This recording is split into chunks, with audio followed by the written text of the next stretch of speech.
name's Tanaya Winder. I'm from the Southern Ute Reservation in Southern Colorado. I'm a singer, spoken word artist, and poet. I wrote this poem for murdered and missing Indigenous women called Ain't No Sunshine. Ain't no sunshine when she's gone. It's not warm when she's away.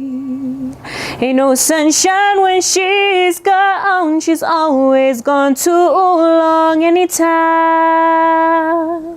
she's taken away.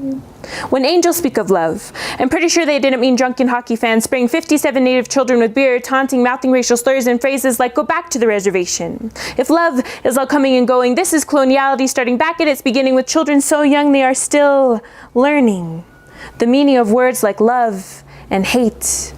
And you gotta hate the way the world works when some words scar your ears so deeply that the voice that said them still echoes in your head, still echoes in your head, still echoes in your head.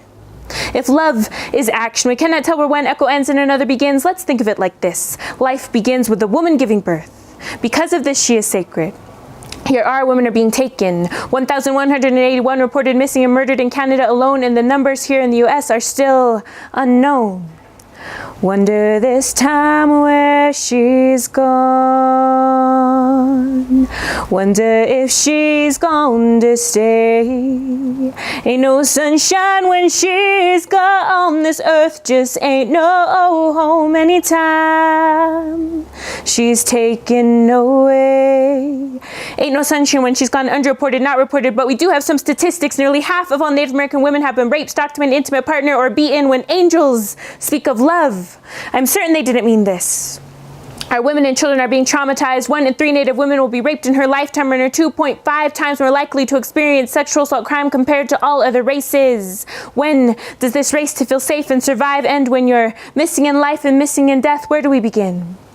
Nowadays, when angels try to speak of love, my ears strain to hear anything over the national news and media that barely, if ever, mention us. And I wonder if the silence is how we eventually disappear.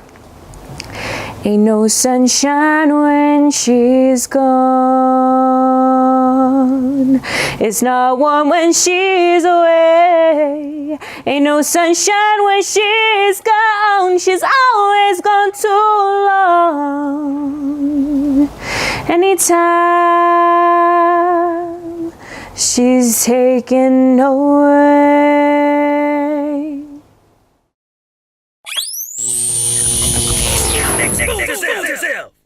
So I first came up with that poem, I guess just the seed of it was planted when my sister moved to Canada to do her PhD program. And I was just so oblivious to the issue of murdered and missing Indigenous women. And then when she moved up there and started making more friends from First Nations communities and started telling me about it, I just started researching more and more. I was just so in awe and heartbreak at just how many women have been taken from their families and their loved ones. And then I started to research here in the US just how that happens as well, and how we don't have like a database and how numbers aren't reported. And I was just thinking, wow, like this is an issue all across Turtle Island.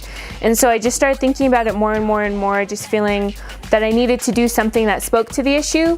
And then a few years ago on the Pine Ridge Reservation, these little elementary school students, 57 students, were bused from their reservation to Rapid City, which some people call Racist City, to go to a hockey game. And when they were there, they were assaulted by these drunken, VIP people who pay to get like those big fancy places where you can sit in the games, and they threw beer at them and were just, saying like, "You stupid Indians," and telling them to go back to the reservation, and just thinking about, wow, like these children learning so young that their lives aren't valued by outside society, like hearing that they're worthless and that they only belong in a certain place. Like for me, in my mind, those things were just so connected, like the lessons we learn as children and this devaluing of women, and how that's also related to the violence that we inflict upon the earth. And so as a poet, sometimes what I like to do is create these mosaics. Like if I see things that I think can come together and juxtapose, it would create like a different mural, a different picture of what's going on. And so those things I wanted to put together in one poem.